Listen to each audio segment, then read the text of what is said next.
ഇറാനെതിരെ കൂടുതൽ സൈനിക നടപടികൾ ഉണ്ടായേക്കുമെന്ന് സൂചന നൽകി ഡൊണാൾഡ് ട്രംപ്. അമേരിക്കയുമായി ഇറാൻ ധാരണയിലെത്തിയില്ലെങ്കിൽ പ്രോജക്ട് ഫ്രീഡം നടപടി പുനരാരംഭിക്കുമെന്ന സൂചനയാണ് ട്രംപ് നൽകുന്നത്.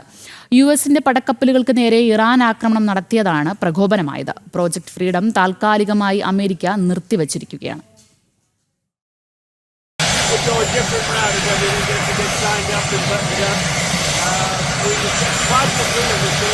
We were asked not to do that by Pakistan, who's our friend, and didn't understand anything to field market.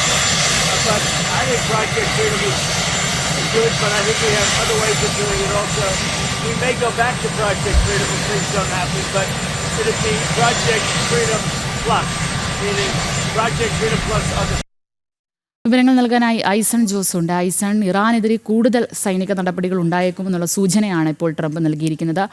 അമേരിക്കയുമായി Iran ധാരണയിലെത്തിയില്ലെങ്കിൽ പ്രോജക്ട് ഫ്രീഡം നടപടി പുനരാരംഭിക്കുമെന്നും സൂചന ട്രംപ് നൽകുന്നുണ്ട്. ഇതുമായി ബന്ധപ്പെട്ട വിശദാംശങ്ങൾ എന്തൊക്കെയാണ് ഐസൺ? തീർച്ചയായും അഞ്ജന, പ്രൊജക്ട് ഫ്രീഡം പദ്ധതി എന്നതിനപ്പുറം പ്രൊജക്ട് ഫ്രീഡം പ്ലസ് എന്നാണ് ട്രംപ് വ്യാഖ്യാനിച്ചത്. അതായത് പ്രൊജക്ട് ഫ്രീഡം എന്നതുകൊണ്ട് ഉദ്ദേശിക്കുന്നത് ഹോർമൂസിലൂടെ മറ്റു രാജ്യങ്ങൾക്ക്, അതായത് ഈ തർക്കങ്ങളിൽ കക്ഷിയല്ലാത്ത രാജ്യങ്ങൾക്ക് രാജ്യങ്ങളുടെ കപ്പലുകൾ കടന്നു പോകുന്നതിനുള്ള സൗകര്യമൊരുക്കുന്നതിനുള്ള പദ്ധതിയായിട്ടാണ് പ്രൊജക്ട് ഫ്രീഡത്തിനെ വിഭാവനം ചെയ്തത്. അതിന്റെ ഭാഗമായി ഒരു ദക്ഷിണ കൊറിയൻ കപ്പൽ കടന്നു പോകുന്നതിനിടെ ഇറാന്റെ ഭാഗത്തു നിന്ന് ആക്രമണം ഉണ്ടാകുകയും അതിശക്തമായി അമേരിക്ക പ്രതിരോധിക്കുകയും ചെയ്തു.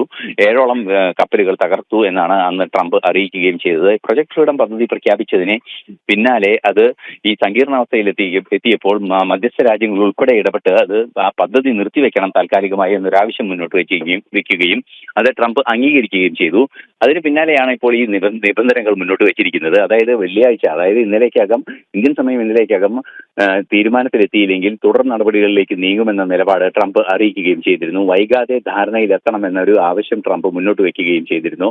ഇതിന് പിന്നാലെയാണ് ഇന്ന് വീണ്ടും അദ്ദേഹത്തിന്റെ ഭാഗത്തു നിന്നൊരു വിശദീകരണം ഉണ്ടായിരിക്കുന്നത്. അതിൽ പ്രധാനമായും പറയുന്നത് പ്രൊജക്ട് ഫ്രീഡം പുനരാരംഭിക്കും. അത് പ്രൊജക്ട് ഫ്രീഡം മാത്രമായിരിക്കില്ല, അതിനപ്പുറമായിരിക്കും. പ്രൊജക്ട് ഫ്രീഡം പ്ലസ് എന്ന ഒരു വാക്കാണ് അദ്ദേഹം ഉപയോഗിച്ചത്. സ്വാഭാവികമായും പ്രൊജക്ട് ഫ്രീഡം എന്നതുകൊണ്ട് ഉദ്ദേശിക്കുന്നത് ഹോർമൂസിലൂടെ കടന്നു പോകുന്ന മറ്റു രാജ്യങ്ങളുടെ കപ്പലുകൾക്ക് പിന്തുണ നൽകുന്നതാണെങ്കിൽ അതിനപ്പുറമുള്ള സൈനിക നടപടികളിലേക്ക് നീങ്ങുമെന്ന സൂചന തന്നെയാണ്.